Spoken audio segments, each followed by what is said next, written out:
Assalamualaikum Bu Janur. Waalaikumsalam Pak Irfan. Bagaimana kabarnya hari ini Bu? Alhamdulillah sehat Pak Irfan. Bagaimana Pak Irfan sehat? Ya Alhamdulillah Bu. Gini Bu, Bu hari ini kita akan melakukan observasi ya Bu ya. Nah maka saya akan sampaikan terlebih dahulu mengenai tujuan supervisi yang akan kita lakukan ya Bu ya, yaitu untuk mengembangkan diri kita sebagai pendidik. Nah kira-kira kelas mana Ibu yang akan Ibu gunakan untuk observasi atau supervisi nanti Bu? Insya Allah masih di kelas 11 karena memang saya mengajar di kelas 11 sesuai dengan kelas yang saya ambil. Kira-kira kapan Bu bisa dilaksanakannya Bu? Tanggal 29 Februari hari Kamis. Oh berarti Kamis besok ya Bu ya? Iya betul. Nah baik Bu, lalu tujuan apa yang ingin Ibu capai pada kegiatan supervisi nanti Bu?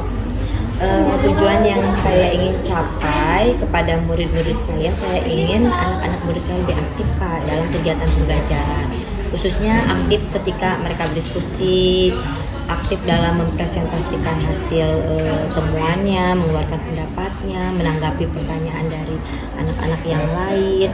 Itu yang saya akan amati karena memang ketika berdiskusi itu masih anak-anak itu aja yang aktif Pak, masih sebagian gitu. Ya. Nah nanti Ibu untuk kegiatannya itu akan menggunakan strategi apa Bu gitu dalam pembelajarannya Bu, supaya anak-anak itu bisa berperan aktif gitu, gimana Bu? Insya Allah saya akan menggunakan strategi membangun kemitraan dengan siswa. Nama strateginya adalah salah bukan masalah, karena anak-anak itu mereka punya pendapat, cuman mereka merasa takut salah gitu untuk mengungkapkan pendapatnya. Nah mudah-mudahan dengan menggunakan strategi ini anak-anak akan lebih aktif berpendapat dalam diskusi gitu. Nah harapannya setelah kegiatan praobservasi ini Bu, kira-kira apa Bu harapannya Bu? Harapannya dari strategi yang digunakan ya setelah observasi itu mudah-mudahan anak-anak yang lagi dalam kegiatan pembelajaran mereka lebih percaya diri menyampaikan pendapatnya ketika berdiskusi, mengeluarkan pendapatnya dengan baik. Baik Bu, saya kira sudah cukup ya untuk kegiatan praobservasinya. Semoga nanti supervisinya bisa berjalan dengan baik dan lancar ya sesuai apa yang kita inginkan ya Bu ya. Terima kasih Pak Irfan atas bimbingannya. Ya sama-sama Bu Janur, mangga. Assalamualaikum warahmatullahi wabarakatuh. Waalaikumsalam warahmatullahi wabarakatuh. Selamat pagi semuanya. Pagi. Bagaimana kabar kalian hari ini?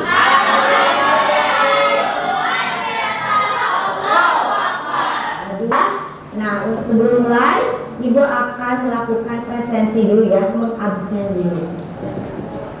Siapa yang tidak hadir hari ini? 10 misalnya. Alia, Berry, Hadir Bu. Amanda. Hadir Bu.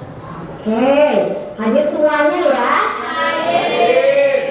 Oke, sebelum memulai, silahkan rapikan dulu tempat duduknya agar kalian bisa nyaman belajar dengan Ibu hari ini.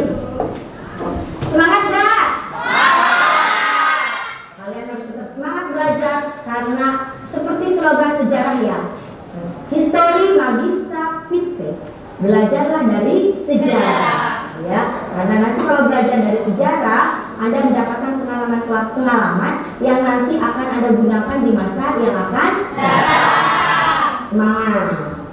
Oke, Ibu akan memperlihatkan video persepsi. Nanti kalian simak. Nanti buat ada pertanyaan ya.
video yang Anda saksikan barusan. Pernah dengar lagunya? Pernah dengar, sempet oh di TikTok ya. Sempat viral ya? Iya. Ini lagu siapa nih? Lagu Orang Jawa. Lagu Opi ya, kalau penyanyi yang sekarang itu kan Opi gitu kan. Ini lagu tentang apa sih? tentang Apa? Jadi pakai bahasa Jawa ya. Ada yang bisa nggak ngerti nggak bahasa Jawa ini? Tentang obat hati kalau sedap, betul, tentang tobat hati. Ada 5 perkara kan ya. Ada tadi ada sholat, kemudian puasa, zikir, baca Quran, dan berkumpul dengan orang saleh ya. Kalian tahu nggak itu penciptanya adalah Sunan Bonang, betul ya. Diciptakan oleh Sunan Bonang. Siapa Sunan Bonang ini? Wali Songo ya. Nah, Wali Songo ini salah satu penyebar Islam di Indonesia. Yang akan kita bahas sekarang gitu ya, dalam KD 3.7 tentang masuk dan berkembangnya Islam di Indonesia. Setelah Anda mempelajari Islam di Indonesia, diharapkan Anda memiliki tujuan gitu ya. Tujuannya adalah diharapkan yang pertama Anda memiliki kemampuan untuk menelaah proses masuknya Islam ke Indonesia. Yang kedua, mampu menyeleksi peninggalan Islam di Indonesia yang ada sampai sekarang dengan baik. Yang ketiga, Anda mampu melihat penyebar Islam di Indonesia. Penyebar ini nanti melakukan media apa saja yang digunakan. Selain itu juga yang Anda mampu mempresentasikan hasil pekajian Anda ya dengan cara laporan diskusi ya, presentasi ini.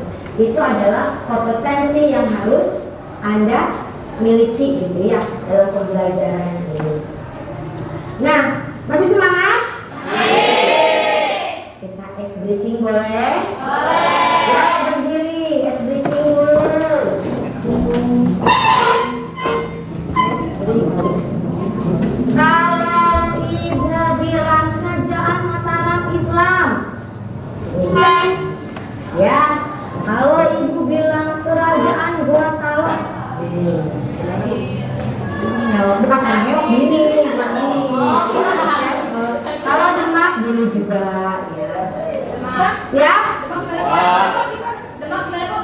Nah, oke, siap? Tes fokus. Mataram Gunung. Bareng dong, terutama kayak ngelamun, fokus. Banyak pikiran ya. Gua kalau oke. Demak. Mataram Islam. Kenapa tidak re? Ini ya. Mataram. Demak. Gua kalau kacau. Fokus dong. Ya, silakan kembali duduk ya. Nah, kenapa ibu melakukan hal itu?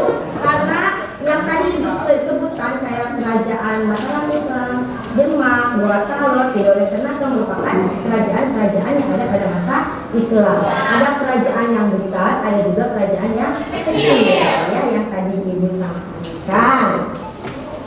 Oke, mungkin kalian di sini kita lihat.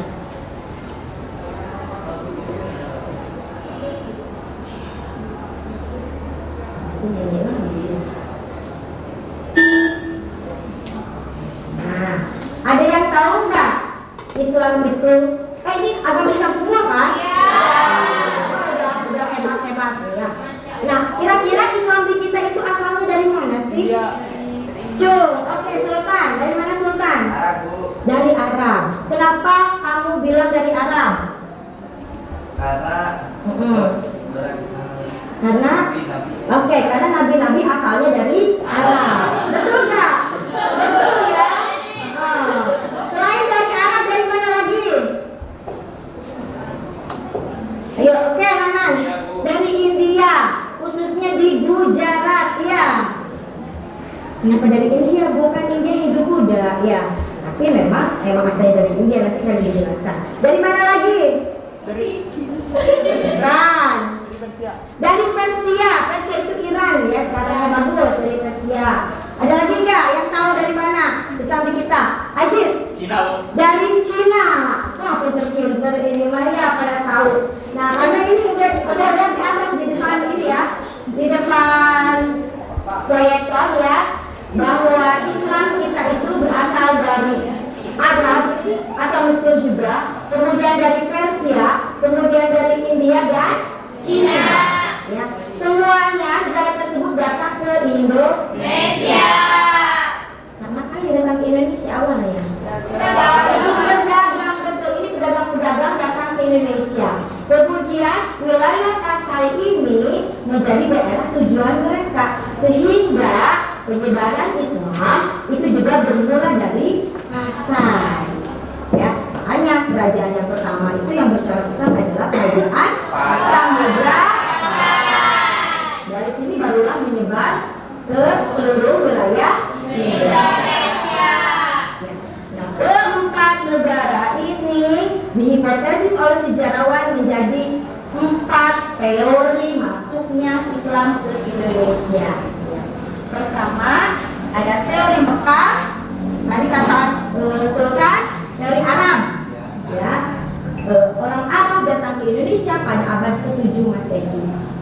Kenapa Islam kita berasal dari Arab? Karena di kita ada aliran Sunni. Ya, aliran Sunni. Ternyata aliran Sunni ini yang terbesar itu di Arab dan di Mesir. Yang kedua ada teori Gujarat. Datang ke Indonesia pada abad ke-13. Gujarat kenal di mana? India. Ya. Kenapa Bu Islam di kita berasal dari Gujarat? Karena dilihat dari batu nisan. Kalau orang Arab kan batu nisannya cuma gitu doang ya, batu ya. Kalau orang India batu nisannya mewah-mewah, diukir gede-gede gitu kan. Nah, makam-makam dulu juga seperti itu. Oh, ternyata ini asalnya dari Gujarat. Yang ketiga dari Persia, abad ke-13 juga. Nah, Persia itu Iran.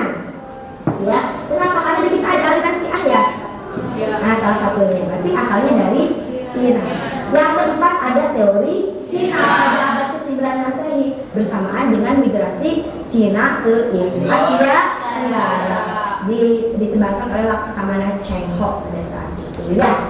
Nah, lalu setelah masuk ke Indonesia, siapa yang menyebarkannya ke masyarakat Indonesia? Betul, Wali Songo. Kenapa disebut Wali Songo? Wali apa artinya? Wali itu orang yang dekat dengan Allah. Wali itu kan wakil ya. Wakil ya. Ada 9, siapa aja?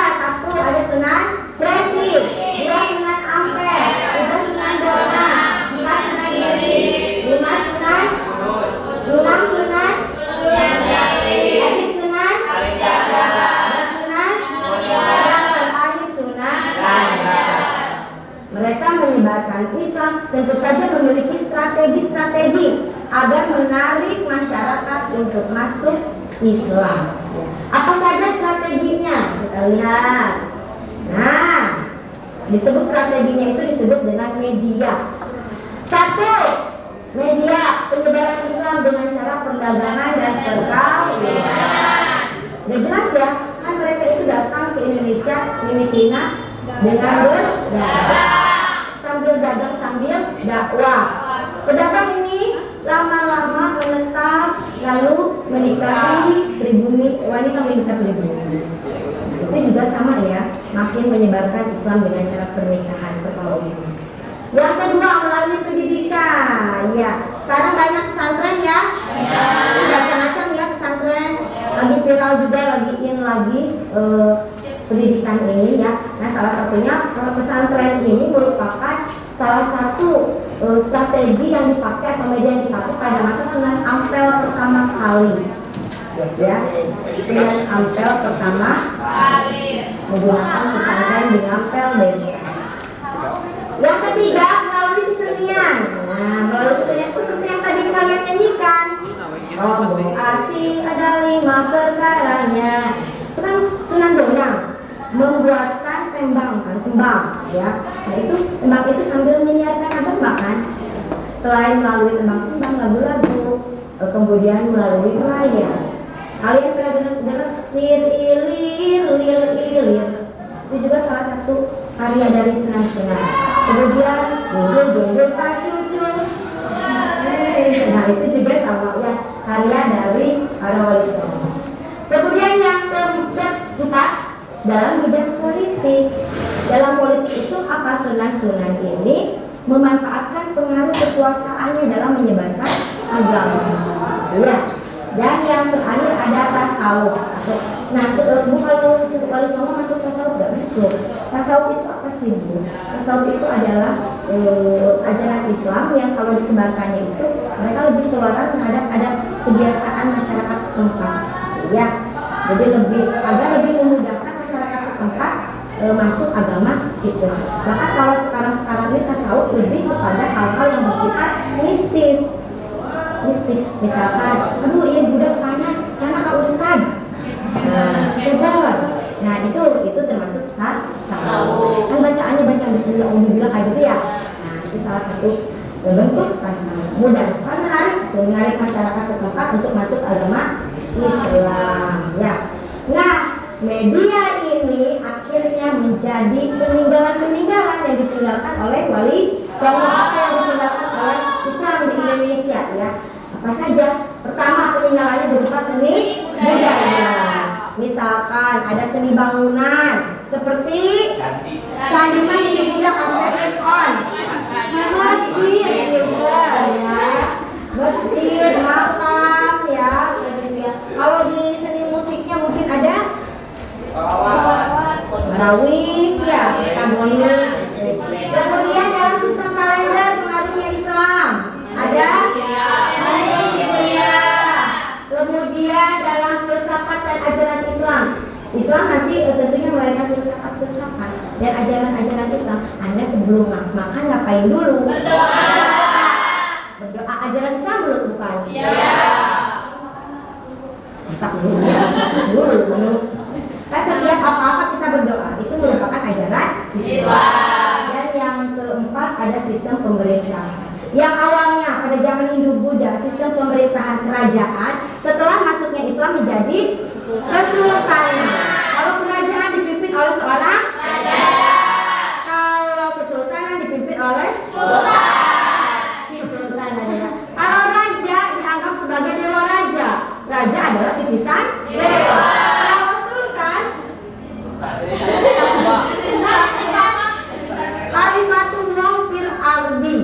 Khalifatullah fil ardi, pemimpin wali Allah di muka bumi. Dia lebih keren ya, lebih berwibawa. Makanya banyak yang masuk agama Islam.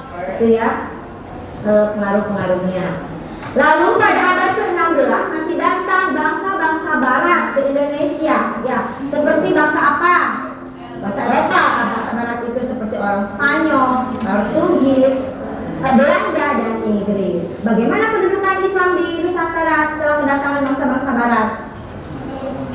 Karena bangsa barat menjajah, maka Islam semakin kuat sebagai pertahanan, sebagai benteng pertahanan melawan penjajah kan. Seperti contohnya banyak perlawanan yang dilakukan oleh ulama, pemimpin-pemimpin Islam, dilakukan oleh Sultan Hasanuddin, Sultan Bahamudin dan yang lain-lainnya.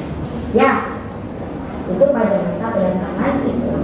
Jadi kesimpulannya, ya, pola dialektik penyebaran Islam menurut Taufik Abdullah ada 3 untuk penyebaran Islam itu. Pertama top down, yang Islamnya itu top itu apa dulu? Raja dulu, baru ke rakyatnya. Ya. Kemudian down top, dari rakyat dulu, masyarakat dulu. Kemudian nanti yang terakhir Islamnya adalah rajanya, seperti kerajaan makanan Islam. Dan yang terakhir adalah campuran raja dengan penduduk, masuk Islamnya secara berbarengan. Contohnya adalah kerajaan Aceh. Sekarang Islamisasi masih di Indonesia, penyebaran Islam masih ada? Masih ya, masih banyak dakwah-dakwah yang dilakukan untuk menyebarkan agama Islam. Sampai di sini paham? Ada yang bertanya?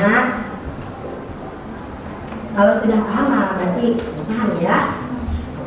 Nah, untuk selanjutnya Ibu akan memberikan masalah perkawinan ya. Yang pertama, kenapa sih agama Islam ini menjadi agama yang banyak dipeluk ya, banyak diminati di Indonesia, bahkan menjadi agama mayoritas? Itu masalahnya yang harus Anda pecahkan gitu ya. Nah, untuk menyelesaikan itu masalah itu kita menggunakan permainan ya, permainan kartu. Silakan sebelum bermain Anda berkelompok terlebih dahulu. Kelompoknya sama seperti minggu kemarin ya. Yang kemarin nggak masuk boleh gabung ke kelompok lain. Silakan. Nanti perwakilannya di depan. Kita nge-game.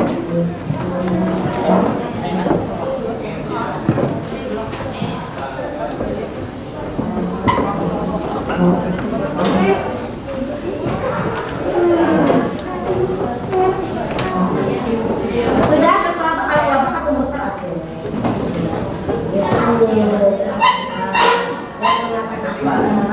Balikin dong.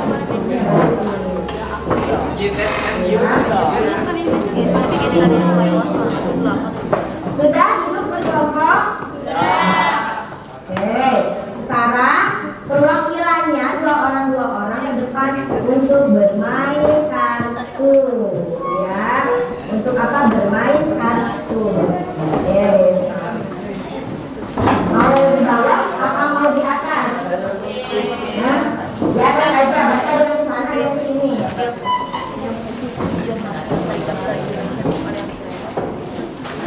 Gitu ya. Oke, udah semua ke depan ini perwakilannya. Sultan yang ke depan.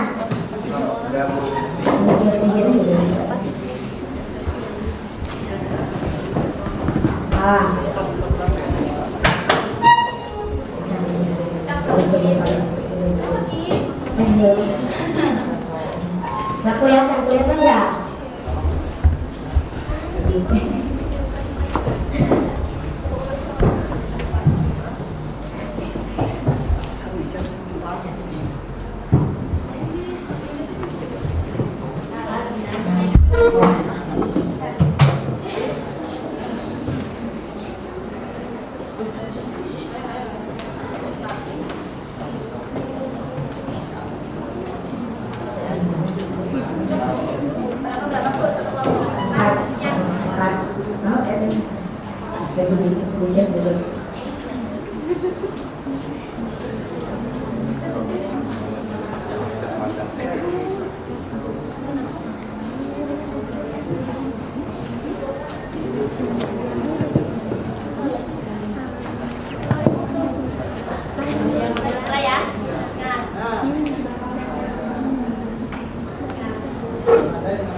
Oke, bagaimana tuh main kartunya?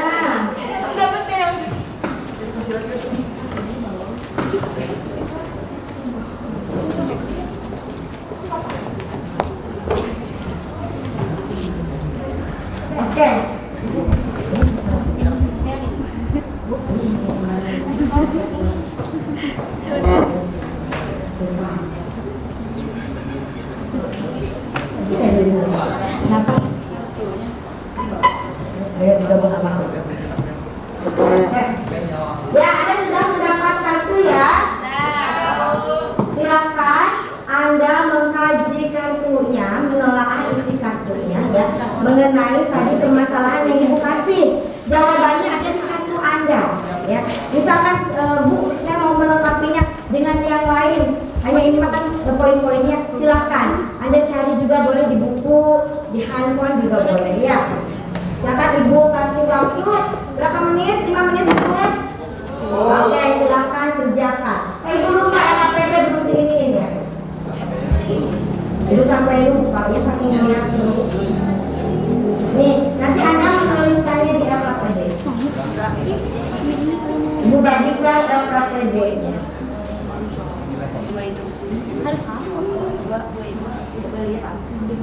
Ini tentang bukti.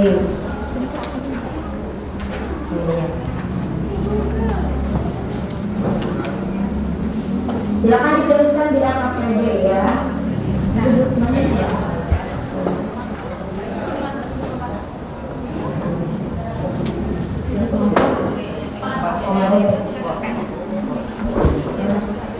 Abdul dari Turki.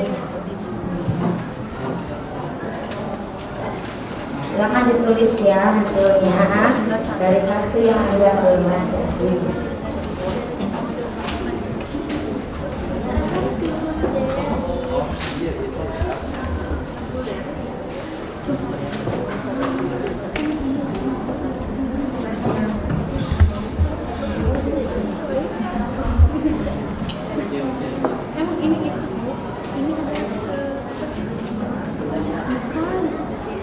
Ada kendala? Gampang?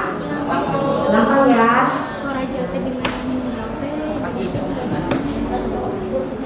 Boleh, kalau itu kan hanya sebatas poin-poinnya ya. Penjelasannya boleh dicari lagi di buku atau di internet.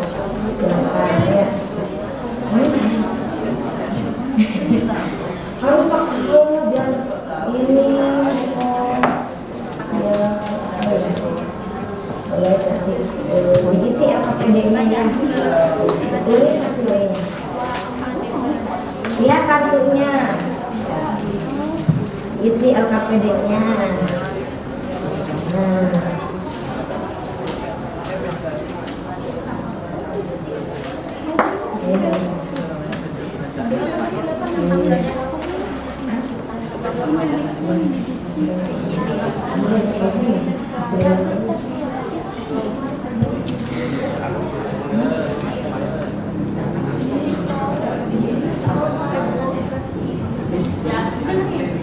Ayo diskusikan.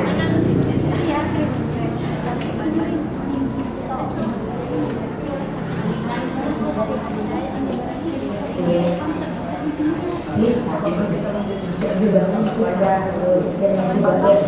aligrafi juga bisa.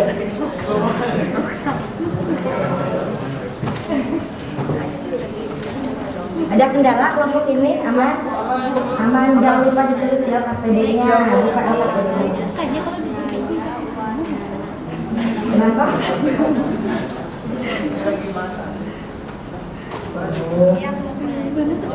Sudah selesai? Oh belum, dikit lagi. Oh minta perpanjangan waktu kayak main bola ya.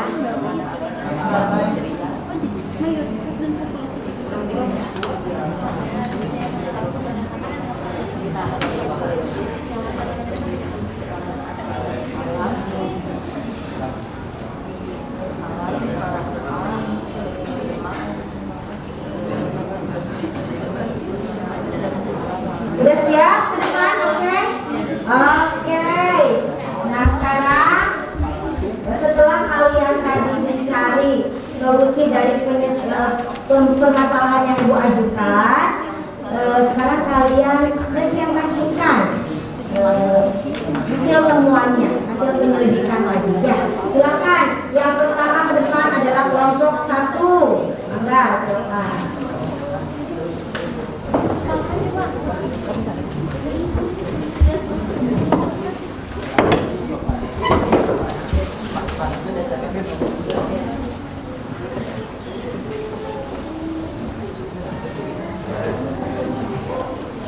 Ya,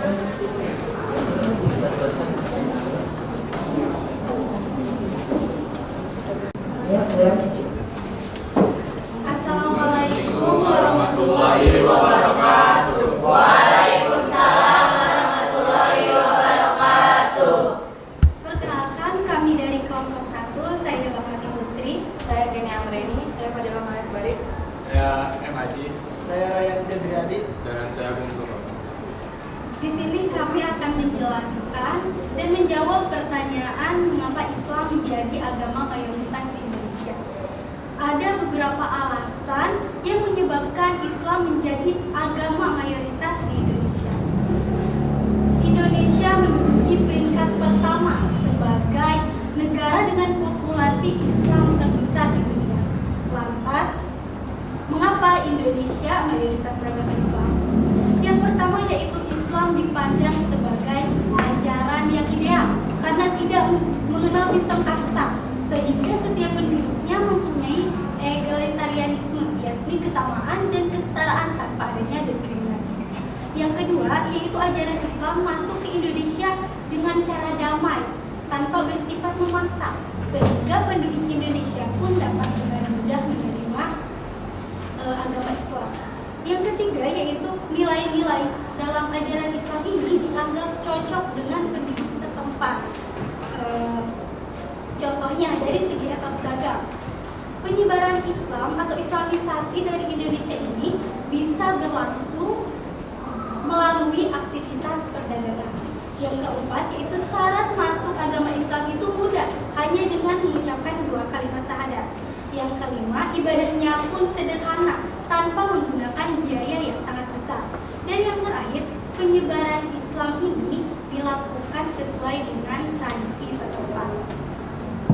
Sudah? Islamisasi massal disebut terjadinya pada abad 19 Hijriah yang didukung oleh munculnya kekuatan politik dengan berdirinya Kesultanan Aceh Darussalam, Malaka, Demak, Cirebon, dan Ternate.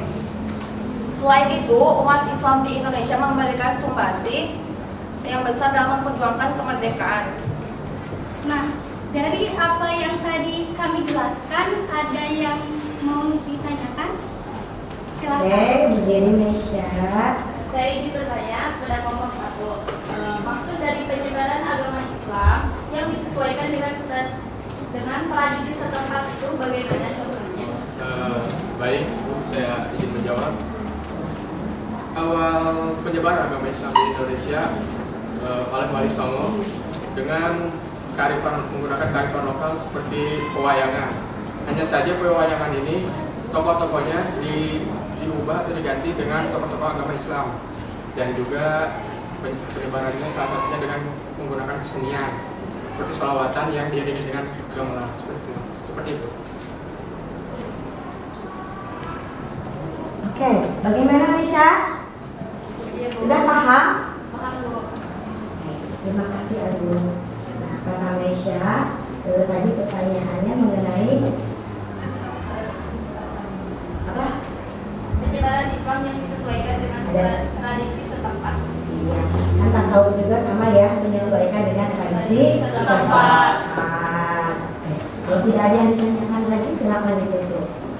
Mungkin itu saja yang dapat kami jelaskan. Sekian, terima kasih. Wassalamualaikum Assalamualaikum warahmatullahi wabarakatuh. Waalaikumsalam warahmatullahi wabarakatuh.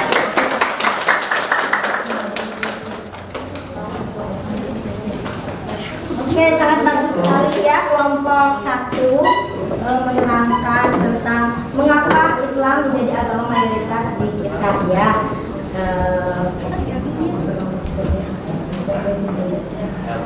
Oke, nah, tampilan hari ini sangat bagus sekali.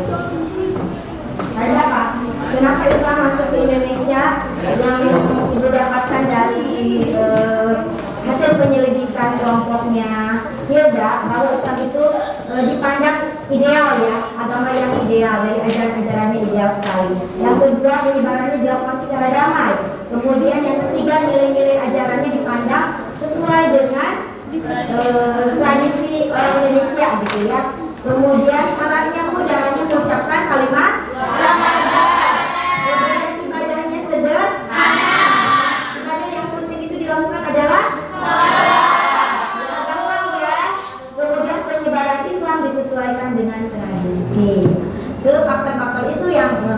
Hilda temukan mempermudah orang Islam masuk, orang-orang Indonesia masuk memeluk agama Islam dan menjadi agama yang mayoritas.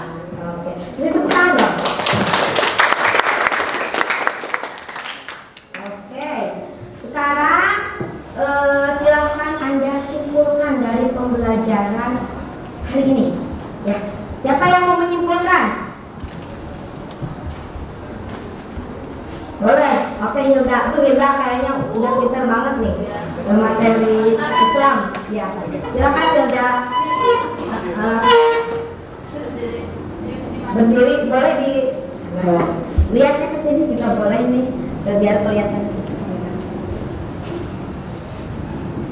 Jadi kesimpulannya, masuknya agama ke Indonesia itu secara berurutan, mulai dari agama Hindu-Buddha pada abad ke-4 dan Islam pada abad ke-7 dan dilanjutkan oleh Kristen yang dibawa oleh bangsa-bangsa Barat.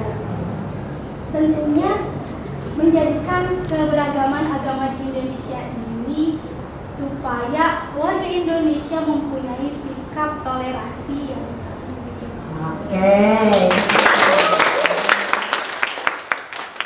Hilda, dari mulai kita belajar Hindu-Buddha, ada agama Hindu-Buddha, kemudian sekarang menyinggung agama Islam, kemudian tadi Ibu juga menyinggung kedatangan bangsa Barat membawa agama Kristen. Di Indonesia agama semakin beragam, beraneka.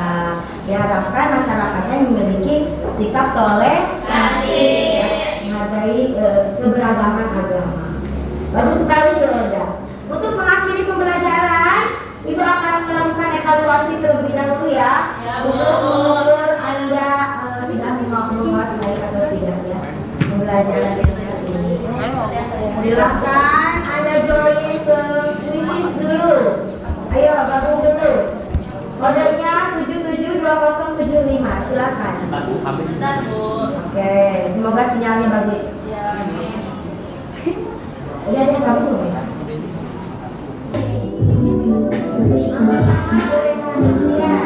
Indonesia. Sudah selesai ya? Udah dengerin. Kita akhiri saja. Siapa pemenangnya?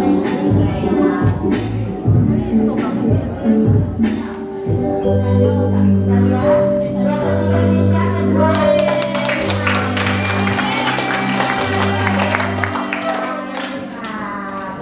Tadi Sultan oleh tapi dia nggak.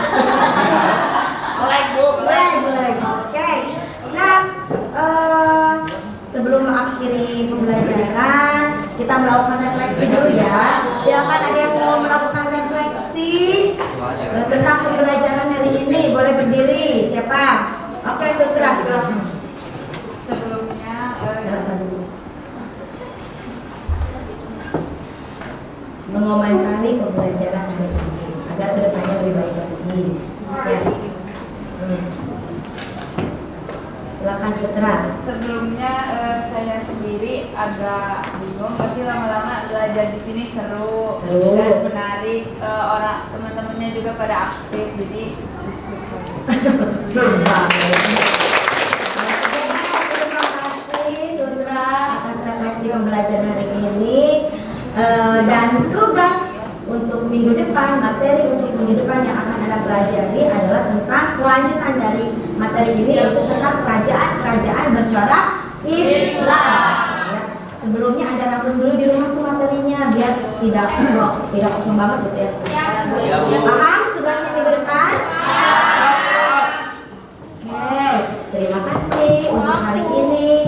Semoga pembelajaran hari ini bermanfaat dan bermakna untuk kalian. Ya. Jas merah, jangan sekali-kali lupakan sejarah. Wassalamualaikum warahmatullahi wabarakatuh.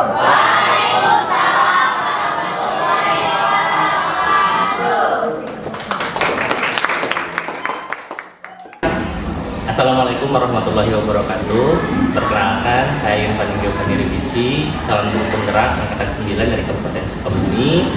Pada kesempatan ini saya ditemani oleh Ibu Janur selaku guru yang diobservasi, dan tentunya ada Ibu Putri Lestari, pengajar praktik dari program guru penggerak Baik, apa kabar Ibu Bu Suci, Bu Janur? Sehat? Alhamdulillah sehat. Baik Bu Janur, terima kasih atas waktunya ya. Jadi hari ini kita masuk ke sesi pasca observasi yang mana tujuannya untuk mengevaluasi kegiatan pembelajaran yang sudah Ibu lakukan kemarin ya Bu ya.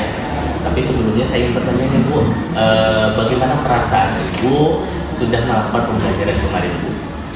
Alhamdulillah Pak, perasaan saya tentunya lega, bahagia ya karena sudah melaksanakan kegiatan dengan lancar. Anak-anaknya juga sudah ada sebagian siap dulu, tapi pada umumnya saya bisa. Alhamdulillah, berarti Ibu senang sekali ya Bu ya. Oke. Nah, dari proses pembelajaran yang kemarin dilakukan, apakah sudah sesuai dengan apa yang Ibu rencanakan Bu? Sudah sesuai dengan yang saya rencanakan dari mulai kegiatan pendahuluan sampai kegiatan evaluasi sudah sesuai dengan apa yang saya inginkan. Sudah sesuai ya Bu ya. Jadi tadi Ibu udah bilang bahwa Ibu udah senang terus sesuai pembelajarannya. Nah, apa saja hal-hal apa saja yang menurut Ibu merasa saya puas nih dengan pembelajaran kemarin gitu? Saya merasa puas dengan kegiatan pembelajaran kemarin karena anak-anak sudah memperlihatkan progres yang signifikan ya, khususnya mereka dalam kegiatan berdiskusi. Mereka sudah turut berpartisipasi dalam diskusi, kemudian sudah memperlihatkan rasa percaya diri dalam menanggapi pertanyaan, pendapat, kemudian juga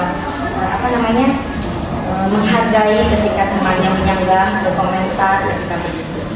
Wah, bagus sekali ya Bu ya. Nah, sekarang menurut Ibu bagaimana pencapaian siswa Bu, kompetensi siswa itu menurut Ibu? Iya, sebagian besar sudah mencapai kompetensi yang sesuai yang sudah diujikan gitu ya. Tapi ada juga sebagian kecil siswa yang belum mencapai kompetensi. Ya, jadi mungkin masih ada yang belum tercapai, tapi sebagian besarnya sudah tercapai ya Bu ya. Nah, kira-kira menurut Ibu ada nggak kesulitan yang siswa alami ketika di pembelajaran kemarin? Ada gitu ya, siswa mengalami kesulitan dalam mempelajari tentunya karena mungkin kurang alat peraga ya. Alat peraga untuk mendemonstrasikan materi itu yang mereka mengalami kesulitan karena masih ada tadi anak-anak yang tidak aktif gitu ya, masih diam gitu ya sebagian. Jadi masih ada siswa yang kurang aktif di kelas ya. Nah, kalau dari Ibu sendiri kesulitannya apa Bu? Kalau saya sama sih seperti guru yang lainnya Pak, dalam menyusun RPP atau modul ajar yang berdiferensiasi itu gitu ya. Kan kalau berdiferensiasi kan dapat memenuhi kebutuhan siswa dengan karakteristik yang berbeda-beda ya Pak.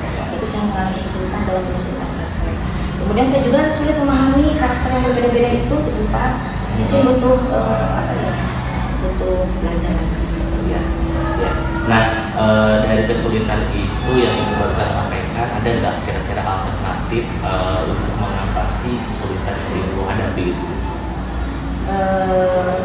Mungkin saya akan terus belajar, menanyakan ke guru senior, menanyakan ke guru juga yang berkompeten di dalam ahli penyusunan RPP berdiferensiasi. Kemudian juga saya mungkin akan melakukan yang diagnostik itu ya,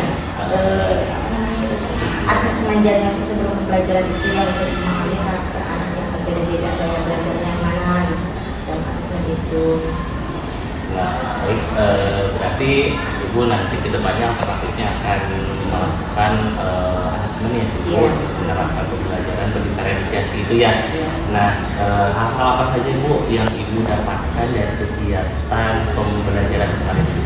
Banyak Pak Irfan, diantaranya saya jadi lebih mengetahui kompetensi saya sebagai guru yang harus melayani kebutuhan siswa ya, sehingga mereka dapat belajar dengan nyaman, sehingga tujuannya bisa tercapai.